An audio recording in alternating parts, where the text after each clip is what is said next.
All right, close your eyes for a second. Can you really picture this? A child. Barely a wisp of a thing. A frail 12-year-old girl whose feet probably didn't even brush the ground as she was marched up the creaking wooden steps of a Connecticut gallows. The air bites with frost, the crowd is hushed, a chilling silence hangs heavy. And there, waiting at the top, is the hangman. What on earth could a child, a mere 12-year-old, possibly have done to find herself in such a horrifying place? Stay with me, because the answer isn't just about a crime. It's a tangled, heartbreaking story involving stolen strawberries, a little boy's torn jacket, and a confession that, honestly, might not have been hers at all. Look, I'm not here to just shock you for clicks or to wallow in grim history for its own sake. I'm here because the story of Hannah Ocuish is one of those raw, inconvenient pieces of history they conveniently leave out of most textbooks. And it absolutely matters. The year is 1786, specifically July, in a bustling, growing New London. 6-year-old Eunice Bolles, the daughter of a well-off, respected farmer, is sent out to do a simple chore: pick strawberries. She sets off, likely humming, probably dreaming of sweet berries, but she never makes it back home. 2 days later, her small, lifeless body is discovered. It's a gruesome scene, hidden beneath a stone wall, her skull cracked, cord marks deeply etched around her neck, and heavy rocks piled deliberately on her chest. Someone, clearly, tried to make it look like a tragic, accidental collapse. The community, as you can imagine, is rocked. Panic spreads like wildfire. They want answers, and they want them fast. And where does suspicion land? On the easiest target, of course. The poorest kid in town, an orphan named Hannah Ocuish. She was a Pequot girl, already marginalized, struggling with a stutter, and what the townsfolk, in their infinite wisdom, dismissed as slow wits. Within a terrifyingly swift 5 months, this 12-year-old child is tried, condemned, and then, inexplicably, hanged. 12 years old. Let that sink in.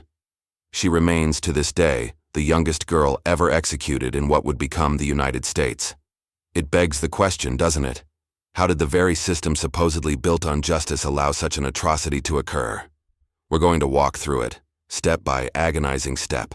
It all started on an early morning, July 21st. Little Eunice, skipping along, probably with a basket in hand, heads towards the berry patch. A neighbor, later called to testify, claims he saw Hannah in the vicinity. And here's the kicker. He says Hannah was glowering, her face dark with resentment. Why? Because the Bolles family, Eunice's family, had previously reported Hannah for stealing food. A minor transgression, perhaps, but enough to paint a picture of motive in the minds of a scared community. Later that same day, Hannah is spotted with bruised knuckles and clothes that are noticeably ripped.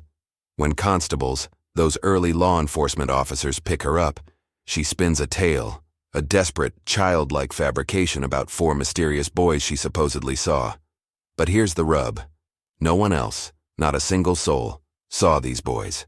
Hannah, a frightened child with a speech impediment, is then subjected to hours of intense interrogation. Imagine that. A 12-year-old, isolated, without a parent or any form of legal counsel. Remember, this is 1786. The concept of children's rights or due process as we understand it simply didn't exist. After relentless pressure, after who knows how many threats or promises, she finally breaks. "I did it," she whispers.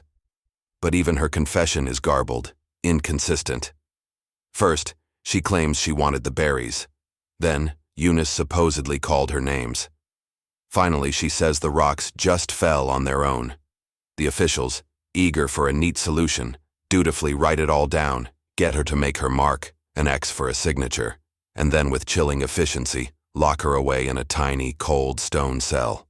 The initial public outrage, stoked by fear and a need for vengeance, seems to cool only when the local paper triumphantly announces the savage disposition of the Indian girl. And just like that, racism and fear found their perfect scapegoat. This wasn't an investigation in any modern sense. There was no forensic science to speak of, no careful gathering of evidence, just a chilling moral certainty that they had their culprit. Ministers, ever present in the public life of the era, visited Hannah, not to ascertain her innocence, but to save her soul, to extract a confession of sin. Magistrates, on the other hand, visited with a much more earthly goal, to secure a rope, to solidify the case for execution. In a truly cruel twist, they actually took Hannah to the Bolles house, forcing her to confront the tiny coffin of Eunice. "Will you tell the truth now?" they demanded, pressing her in her most vulnerable state. She wept, she nodded, and probably out of sheer terror and exhaustion, she repeated the written confession almost word for word. You can almost hear the implied threat. "Just say what we told you to say, and maybe, just maybe, this will stop." Nobody bothered to record her exact mental age or capacity, but several townspeople later recalled that she could barely tell her left from her right. In 1786, intellectual disability wasn't understood. It was often simply seen as stubbornness, a moral failing. Age? Well, that was just a number, certainly not a mitigating factor for murder. Once that coerced confession was signed, sealed, and delivered, the investigation abruptly stopped. No one bothered to search for the bloody stones that supposedly killed Eunice.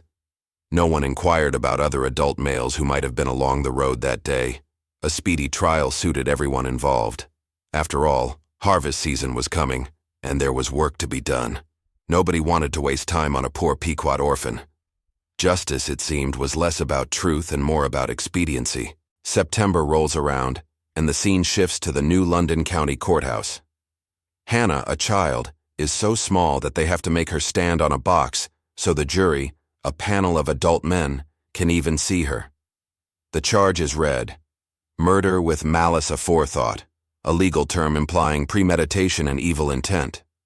The penalty? At that time, for such a crime, it was mandatory: death. Her court-appointed counsel, a formality more than a true advocate, advises her to plead not guilty, yet he offers virtually no real defense.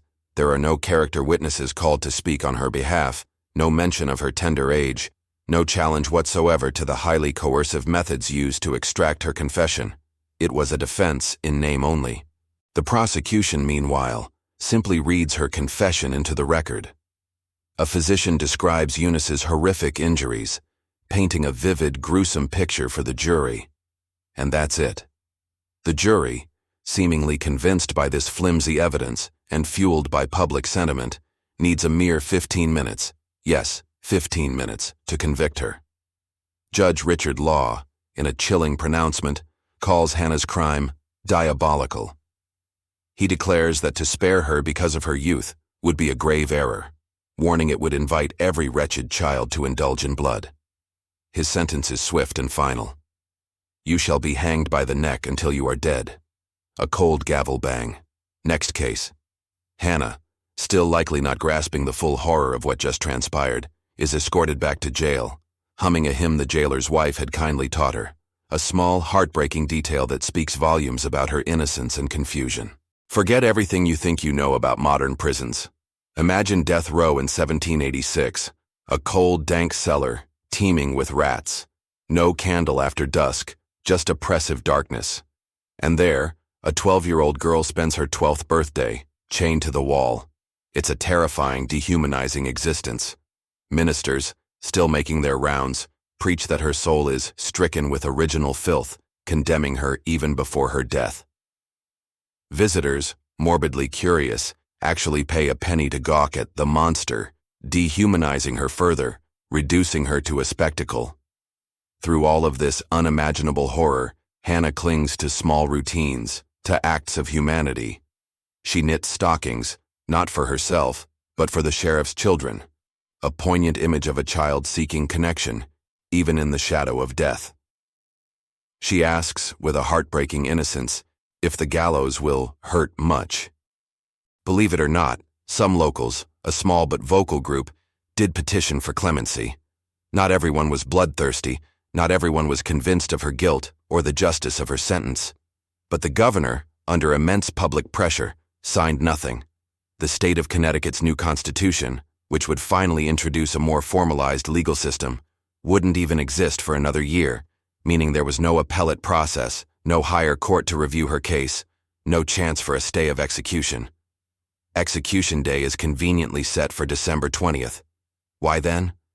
Well, it's safely after the harvest sermons, when everyone's minds are on more spiritual matters, and just before Christmas, allowing the community to get this grim business out of the way before the festive season. The town, in its collective anguish, desperately needs closure. Hannah, meanwhile, needs a miracle that, tragically, never comes. If these details feel heavy, if they stir something uncomfortable inside you, that's precisely the point.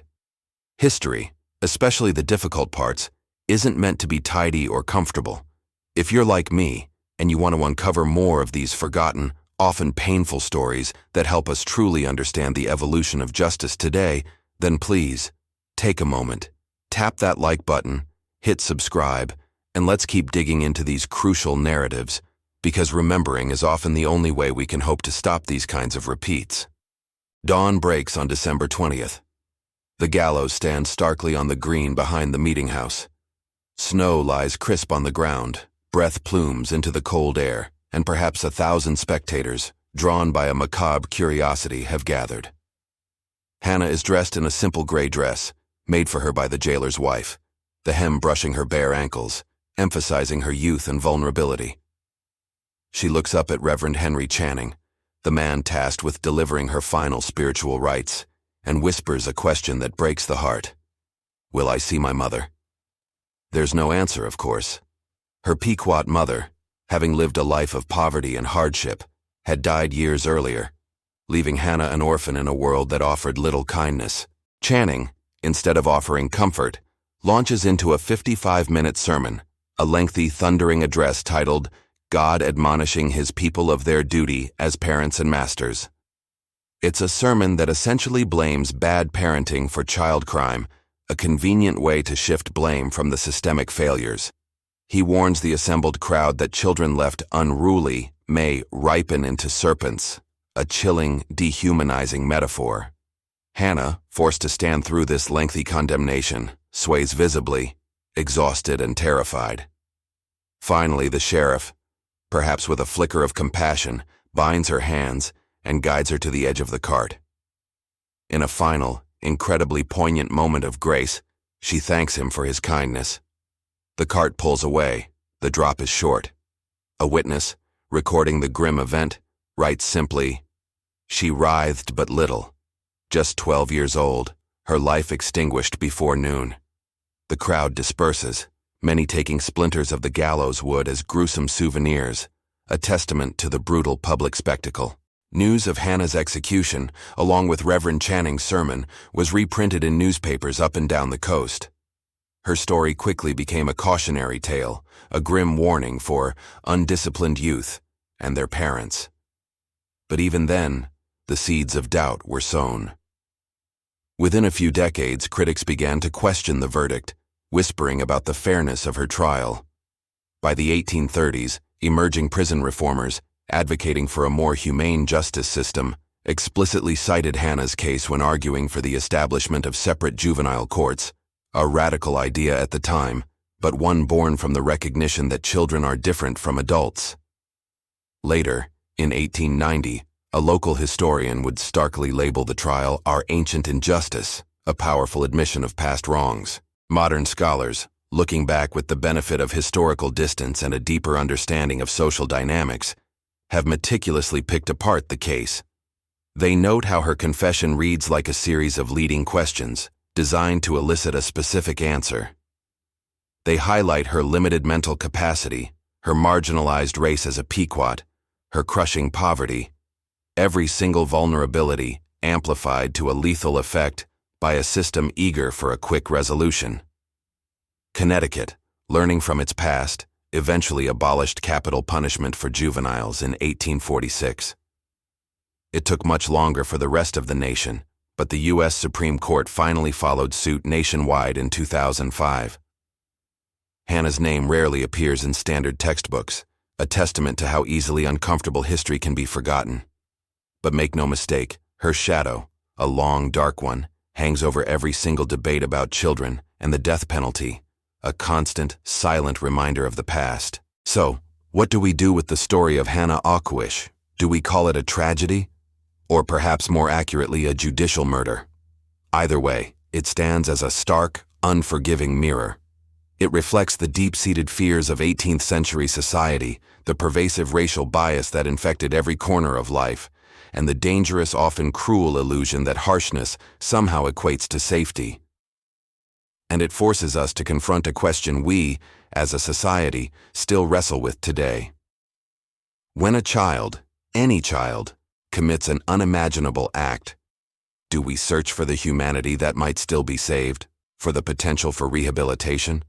Or do we simply reach for the noose, metaphorically or literally? Hannah's story is hard to hear, hard to process, but forgetting what it represents is infinitely harder. Share it, talk about it, and keep asking those uncomfortable questions about who the justice system truly serves, and more importantly, who it might still be failing today.